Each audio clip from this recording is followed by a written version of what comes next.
সেই শাওয়াল মাসে আমরা 6 রোজার জন্য, শাওয়ালের 6 রোজার জন্য সাহাবীদেরকে নবী করিম সাল্লাল্লাহু আলাইহি ওয়াসাল্লাম ইরশাদ করেছেন এবং তাগিদ দিয়েছেন।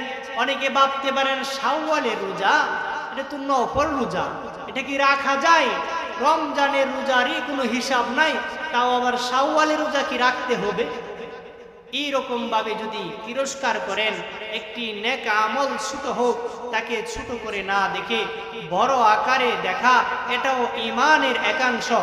এজন্য শাওয়াল মাসের রোজাকে আপনি হেয় করে দেখার কোনো সুযোগ নাই, কোনো সুযোগ নাই। শাওয়ালের 6টা রোজার ব্যাপারে আল্লাহ রাসূল সাল্লাল্লাহু আলাইহি ওয়াসাল্লামের কাছে অনেক জিজ্ঞাসাবাদ করার পর আল্লাহ রাসূল সাল্লাল্লাহু আলাইহি ওয়াসাল্লাম বলেছেন, রমাদানের যে 30টা রোজা, সেই 30টা রোজা ফরজ হওয়ার আগে শাওয়াল মাসের 6টা রোজাই বরং ফরজ হয়েছিল। আল্লাহ তাআলা যখন রমাদান মাসের রোজাকে ফরজ করে দিয়েছিলেন, তখন শাওয়ালের রোজাকে আল্লাহ তাআলা নফল হিসেবে ঘোষণা করে দিয়েছেন।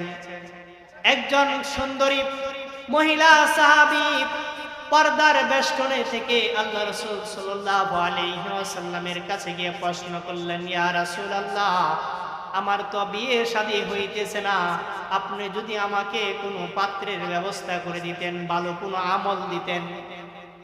আল্লাহ রাসূল সাল্লাল্লাহু আলাইহি ওয়াসাল্লাম ফরমান, ঠিক আছে, আমি তোমার জন্য উত্তম পাত্রের ব্যবস্থা করব, তবে আমি তোমাকে উত্তম একটি আমল দিয়ে দেই, সেটা হচ্ছে শাওয়ালের 6টা রোজা তুমি পরিপূর্ণভাবে আদায় করবা। এবার মহিলা সাহাবী বলে, ইয়া রাসূলুল্লাহ, আমি এমন ব্যক্তিকে বিবাহ করতে চাই যে ব্যক্তি 5 ওয়াক্ত নামাজ পড়ে, নামাজ থেকে মুখ ফিরাইতে পারবে না, নিয়মিত কন্টিনিউ 5 ওয়াক্ত নামাজি, তাও আবার সারা বছর নফল রোজায় আসক্ত থাকে সেই ব্যক্তি, তাও আবার প্রতিদিন নিয়মিত তাহাজ্জুদ গুজার, তাহাজ্জুদ নামাজ থেকে মুখ ফিরাই না, এইরকম 3টা আমলে আসক্ত। 1 নাম্বার 5 ওয়াক্ত নামাজি, 2 নাম্বার নিয়মিত প্রতিদিন সারা বছর নফল রোজা রাখবে, 3য়ত তাহাজ্জুদ নামাজ নিয়মিত আদায় করবে। এমন 3 গুণে গুণান্বিত ব্যক্তিকে আমি বিবাহ করতে চাই। সাহাবী মহিলাকে আল্লাহ রাসূল সাল্লাল্লাহু আলাইহি ওয়াসাল্লাম বলেন, ঠিক আছে, তোমার জন্য উত্তম পাত্রর ব্যবস্থা হলে তোমাকে জানাবে। সাহাবাদেরকে প্রশ্ন করলেন, ইয়া রাসূলুল্লাহ, ওই শাওয়াল মাস সম্পর্কে আল্লাহ রাসূল সাল্লাল্লাহু আলাইহি ওয়াসাল্লাম বলেন, কে আছো তোমরা উত্তম নারীকে বিবাহ করবা? সাহাবীরা বলেন, ইয়া রাসূলুল্লাহ, উত্তম নারী বলতে কেমন নারী? ওই নবীজি বলতেছেন, ওই নারী বলতেছেন 3টা আলামত যার মধ্যে পাওয়া যাইবে, ওই ব্যক্তিকে ওই নারী বিবাহ করবে, ওই বিবাহতে আসক্ত হইবে। একজন সাহাবী দাঁড়িয়ে বলল, ইয়া রাসূলুল্লাহ, আমি ওই মহিলাকে বিবাহ করতে চাই। ওই সাহাবীকে যখন শর্তগুলো ছুড়ে দেওয়া হলো, 1 নাম্বার 5 ওয়াক্ত নামাজ থেকে পিছপা হওয়া যাইবে না, সারা বছর নফল রোজা রাখতে হবে। 3য় নাম্বার, সব সময় নিয়মিত তাহাজ্জুদ গুজার হইতে হবে। বিবাহ শাদী দেন মোহর কিছুই লাগবে না, ওই 3টা আমল তার জন্য দেন মোহর মাফ হয়ে যাইবে। ওই সাহাবী গরীব সাহাবী, ওই দেন মোহর দেওয়ার মতন সমর্থ নাই। ওই মহিলা সাহাবী বলল, ওই 3টা আমলে যদি আসক্ত হইতে পারে, ওই 3টা আমলের মধ্যে যদি 18 মতো লেগে থাকতে পারে, তাহলে তার দেন মোহর লাগবে না, মাফ করে দিলাম। এবার ওই সাহাবীর সাথে ওই মহিলার বিবাহ শাদী আসক্ত হয়ে গেল, আবদ্ধ হইল।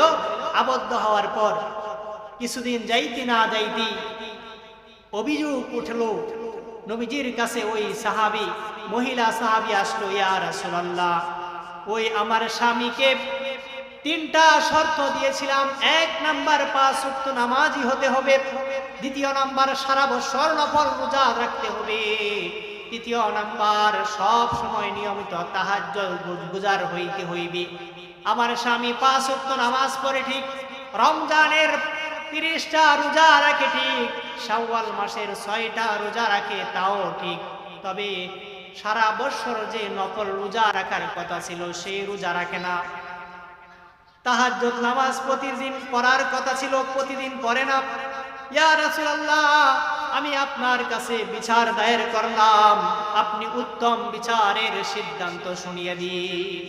ওই সাহাবীকে প্রশ্ন করা হলো, নবীজি বলেন, কি ব্যাপার, তুমি যেই তিনটা শর্ত সাপেক্ষে তুমি ওই মহিলা সাহাবীকে বিবাহ করেছ, যার কারণে দেনমোহর মাফ করা হয়েছিল, তাহলে তুমি এই তিনটা আমলের মধ্যে দুইটা আমল নিয়মিত করো, আর বাকি দুইটা কেন করো না?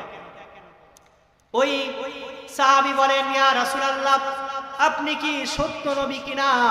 নবীজি বলেন, হে সাহাবী, তোমার কি আমি যে সত্য নবী এর উপর সন্দেহ আছে?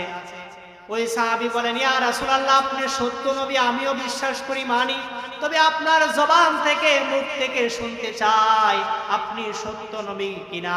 নবীজি বলেন, হ্যাঁ আমি সত্য নবী। বলতেছেন, ইয়া রাসূলুল্লাহ, আপনি মুখ দিয়ে যা বলেন তা সত্য বলেন নাকি মিথ্যা বলেন? নবীজি বলেন, আমি যা বলি সত্য বলি, মিথ্যা বলি না। ওই সাহাবী বললেন, ইয়া রাসূলুল্লাহ, আমি তিনটা শর্ত সাপেক্ষে যেই কবুল করেছিলাম, 1 নাম্বার নিয়মিত 5 ওয়াক্ত নামাজ পড়ি।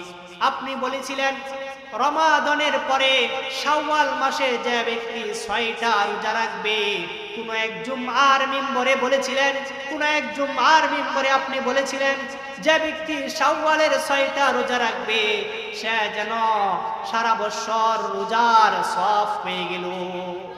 এই জন্য আমি সারা বছর নফল যে রোজা, এই নফল রোজা রাখার প্রয়োজন মনে করি না। শাওয়ালের 6টা রোজাই আমার সারা বছর রোজা রাখার সমতুল্য। বলতেছেন, তুমি তাহাজ্জুদ নামাজ নিয়মিত কেন পড়ো না, কেন পড়ো না? ওই সাহাবী বলেন, ইয়া রাসূলুল্লাহ, আপনি কোন এক জুমআর মিম্বরে বলেছিলেন, কারো যদি কোনো মুসলিম ভাইয়ের যদি এশা এবং ফজরের জামাত ঠিক থাকে, তাহলে সে নিয়মিত প্রতিদিন তাহাজ্জুদের সওয়াব পেয়ে যায়। ইয়া রাসূলুল্লাহ, আপনি বলুন, আমার কোন দিন ফজরের নামাজ ছুটেছে? কোনদিন কি এশার নামাজ ছুটেছে? ছুটে নাই। আমার ফজরও ঠিক আছে, এশার নামাজও ঠিক আছে। এই জন্য আমি বলি, আমার সারা বছর নফল যে এই তাহাজ্জুদ নামাজ পড়ার কথা ছিল, শর্ত ছিল, এটা আলাদাভাবে পড়ার দরকার নাই। আমার এশার আর ফজর যদি ঠিক থাকে, দৈনন্দিন তাহাজ্জুদের সওয়াব আমার আমলনামায় উঠতে থাকে।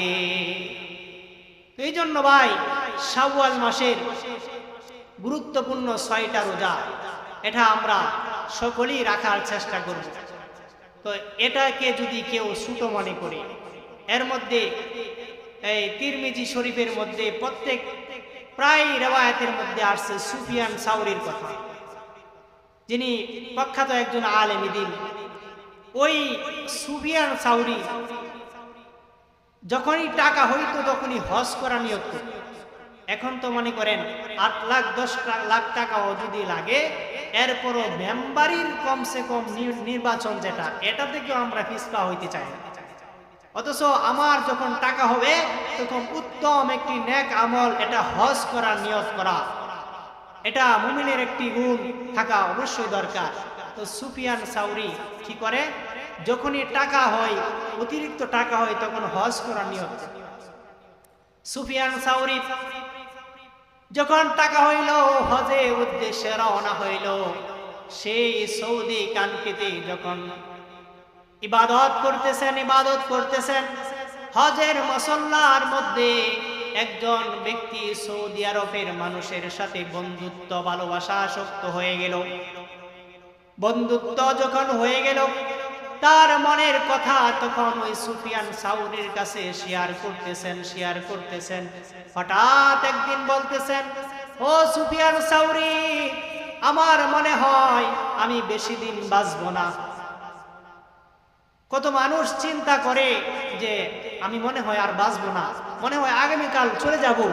এরকম মৃত্যুর বিষাদ চলে আসার আগে মানুষের অন্তরে এমন কিছু বাড়ি দেয়, এমন কিছু ধাক্কা লাগে যে মনে হয় আমি আর বাঁচব না, আমাকে মাফ করে দেয়। এরকম অনেক মুরব্বী আছে, এরকম কথা বলে দুনিয়া থেকে চিরবিদায় হয়ে যায়। আর মানুষ আক্ষেপ করে আর বলা বলি করে গতকাল ও চাচা আমার সাথে বলেছিল আমারে মাফ করে দেশ দি বাবা, আর মনে হয় বেশি দিন বাঁচবো না। ঠিক এইরকম ভাবে সুফিয়ান সাউরি রহমতুল্লাহি আলাইহি তার কাছে একজন সৌদি আরবের বন্ধুত্ব স্থাপন করা ব্যক্তি বলতেছেন, হুজুর আমার মনে হয় বেশি দিন বাঁচবো না, তাহলে আমি যদি মারা যাই তাহলে আমার জানাজার নামাজটা যেন আপনি পড়ান। বলতেছেন ঠিক আছে, আপনি যদি মারা যান, আমি যদি জীবিত থাকি, আপনার সন্তানের মাধ্যমে যদি আমার কানের ভিতরে মৃত্যুর সংবাদ চলে আসে, তাহলে আমি চেষ্টা করব আপনার জানাজার নামাজে অংশগ্রহণ করার জন্য। এমনি ভাবে লোকটা হঠাৎ মারা গেল। তার সন্তানেরা তাকে মৃত্যুর খবর পৌঁছে দেওয়ার পর তার জানাজায় অংশগ্রহণ করলো। এমত অবস্থায় মৃত্যুবরণ করার আগে তাকে আরেকটি ওয়াদাবদ্ধ হইতে হইল, সুফিয়ান সাউরি আমি যদি মারাই যাই, আপনি যদি আমার জানাজাই করেন, তাহলে বন্ধুত্ব হিসেবে আপনার কাছে আরেকটি দাবি জানাই, আমি যদি মারা যাই আমার কবরের স্থানের মধ্যে সবাই যাইয়া দাফন কাফন করে মুনাজাত করে সবাই চলে আসবে যার যার বাড়িতে। তাহলে ওই একা কবরের মধ্যে আমি কি করে থাকবো অন্ধকারে? আমার তো কেউ সাথী সঙ্গে কেউ থাকবে না। হে সুফিয়ান সাউরি, তুমি যেহেতু দুনিয়াতে আমার বন্ধুত্ব হইলা, সে মৃত্যুর পর আপনি যদি আমার জন্য সাময়িক কোণে বন্ধুত্বর ফলন প্রকাশ করতা তাহলে খুশি হইতাম।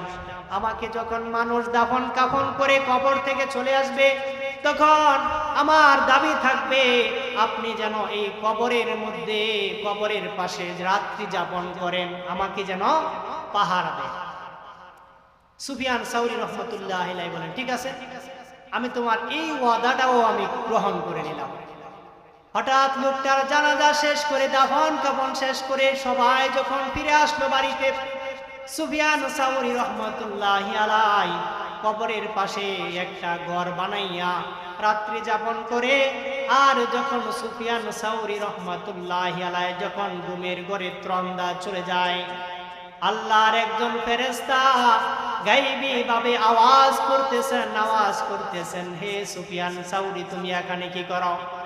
তার চোখের ঘুম ভেঙে যায়, আশপাশে তাকায় কোনো মানুষ পাই না, কিন্তু কোথায় থেকে মানুষের শব্দ আসে। আবার সুফিয়ান সাউরি ঘুমিয়ে যায়, এমনি ভাবে আবার গায়বী আওয়াজ আসে, হে সুফিয়ান সাউরি, তুমি এখানে কেন? তুমি এখানে কি করতেছ? এমনি ভাবে আবার লোকালয়ে কোনো মানুষ পাওয়া যায় না, প্রকাশ্যে কোনো মানুষ নাই। সুফিয়ান সাউরি রহমতুল্লাহি আলাইহি আবার ঘুমের ঘরে চলে যায়। এমনি ভাবে এক এক করে তিনবার করে গায়বী আওয়াজ আসতেছে, সুফিয়ান সাউরি, তুমি এখানে কি করো? তুমি কবর পাহারা দেওয়ার দরকার নাই, তুমি চলে যাও, তুমি তোমার আবাসস্থলে, কবর পাহারা দেওয়ার দরকার নাই। এমনি ভাবে সুফিয়ান সাউরি যখন জায়গা যখন ত্যাগ করে না, তখন গায়বী ভাবে আওয়াজ আসতেছে, এই ব্যক্তি মারা যাওয়ার পূর্বে শাওয়াল মাসের 6টা রোজা রেখেছিল।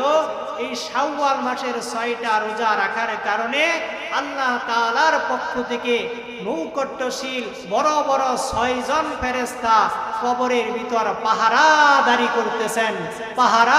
করতেছেন। আপনার সুফিয়ান সাউরি আপনার এখানে রাত্রি যাপন করার কোনো প্রশ্নই আসে না, কোনো কবরকে পাহারাদারি করার দরকার নাই। আল্লাহর পক্ষ থেকে 6 জন ফেরেশতারা এসে তার কবরকে পাহারাদারি করতেছেন। এমনকি কিয়ামত পর্যন্ত করবেন, কোনো আযাবের ফেরেশতা এই কবরে কোনো আযাব গজব নাজিল করতে পারবেন না, সেই মোকাবেলা 6 জন ফেরেশতারা করতে থাকবেন। অতএব সেই 6 রোজার ব্যাপারে এই ব্যক্তি আমল করে মারা যাওয়ার কারণে 6 জন ফেরেশতা যেহেতু কবর পাহারা দেওয়ার জন্য কবরকে পাহারায় নিয়োজিত থাকতেছেন, আপনি বলেন আপনার বাড়িতে বিশাল অট্টালিকার ধন সম্পদ বাড়ির দেখশন করতে যাইয়া একটি স্পেশাল ফোর্স বাহিনীও যদি নিয়োগ করেন, কমসে কম প্রত্যেকের ক্ষেত্রে 10 থেকে 15,000 টাকা সিকিউরিটি গার্ডের বেতন দিতে হয়। আপনি যদি 6 রোজা পালন করে মারা যান, আল্লাহ তাআলার স্পেশাল ফোর্স বাহিনীর ফেরেশতারা 6 রোজার করার বরকতে আল্লাহ তাআলা আপনার কবরের যে আযাব গজব হইতো এটা থেকে হেফাজত করবেন এবং এই কবরকে আপনার জন্য সুন্দর ব্যবস্থা করবেন, পাহাড়দারির ব্যবস্থা করবেন। এই জন্য ভাই 6 রোজার ব্যাপারে আপনারা সবাই অবগত হবেন, নিজেকে সচেতন করবেন। এই 6 রোজা কখন রাখবো? ঈদের দিন রোজা রাখা নিষিদ্ধ। এই ঈদের দিনের পরের দিন থেকে 1, 2, 6 থেকে নিয়মিত আদায় করতে পারবেন।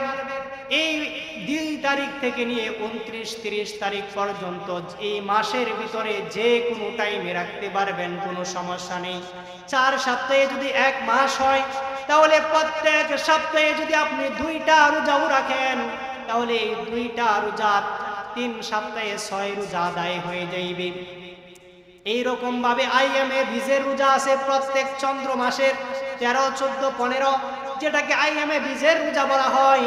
ওই আইএমএ বীজের রোজাও যদি আপনি আমল করতে পারেন, প্রতি সপ্তাহে নবী সাল্লাল্লাহু আলাইহি ওয়াসাল্লাম সোমবার এবং বৃহস্পতিবার রোজা রাখতেন। এই নফল রোজা খুঁজে খুঁজে যদি আমরা রাখতে পারি, তাহলে প্রশ্নিল কালেও রমজানের রোজা যখন সামনে চলে আসবে, তখন আমাদের জন্য জুলুম মনে হবে না, আমাদের জন্য কষ্টকর মনে হইবে না।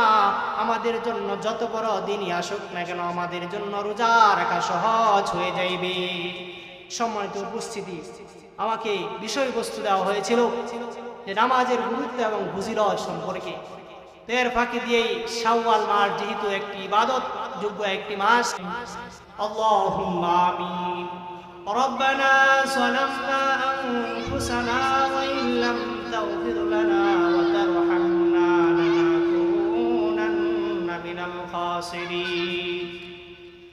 রব্বানা আতিনা ফিদ দুনিয়া হাসানাতাও ওয়া ফিল আখিরাতি হাসানাতাও وقنا عذاب النار حسبنا الله نعم الوكيل نعم المولى ونعم النصير الله ربي لا شريك له الله أكبر الله أكبر اللهم أهله علينا بالإمن والإيمان والسلامات والإسلام والتوفيق لما تحب وترضى ربي وربك الله يا رب العالمين আয় আল্লাহ, মাগরিবের নামাজের পর থেকে আয় আল্লাহ সকল কবরবাসীর রূহের মাগফিরাত কামনায় ও যুব সমাজের উদ্যোগে 6ষ্ঠ বার্ষিক ওয়াজ ও দোয়া মাহফিলের আয় আল্লাহ যে সমস্ত যুবক ভাইরা মাহফিলের আয়োজন করেছে, আয় আল্লাহ সেই মাহফিলকে আমাদের প্রত্যেক কবরবাসীর জন্য নাজাতের ওসিলা বানাইয়া দাও। আয় আল্লাহ এই মাহফিলকে তুমি কবুল করিয়া নাও। আয় আল্লাহ যুব সমাজের উদ্যোগের মাহফিলের শ্রমগুলোকে তুমি কবুল করিয়া নাও। আয় আল্লাহর ওসিলা করিয়া এলাকাবাসীর সবাইকে মাফ করিয়া দাও। আসমানি জমিনি সমস্ত ফিতনা ফাসাদ বালা মুসিবত মাটির নিচে দাফন করিয়া দাও। আয় আল্লাহ এলাকার থেকে যারা প্রবাসী আল্লাহ জীবন যাপন করতেছে, আল্লাহ প্রত্যেকটা প্রবাসীর জান মাল ইজ্জতের হেফাজত করিয়া দাও। আয় আল্লাহ এই মাহফিল যত যুবক ভাইদের মুরব্বী আত্মীয় স্বজনের টাকা পয়সার মাধ্যমে হইতেছে, যত মানুষের সুপরামর্শের মাধ্যমে হইতেছে, আয় আল্লাহ সবাইকে তুমি উত্তম জাযা খায়ের দান করিয়া দাও। আয় আল্লাহ এই মাহফিলকে কেন্দ্র করে এলাকার সবাইকে তুমি হেদায়েতের জরিয়া হিসেবে কবুল করিয়া নাও।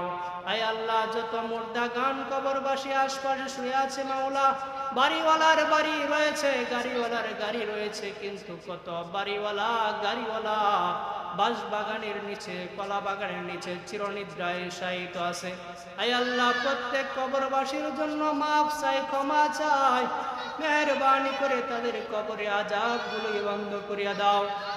হায় আল্লাহ, যত মানুষ দুনিয়া থেকে বিদায় নিয়ে চলে গেছে, যত মানুষ দুনিয়াতে আগমন করবে, হায় আল্লাহ, যত মানুষ দুনিয়াতে জীবিত আছে, উভয়দেরকে মাফ করিয়া দাও।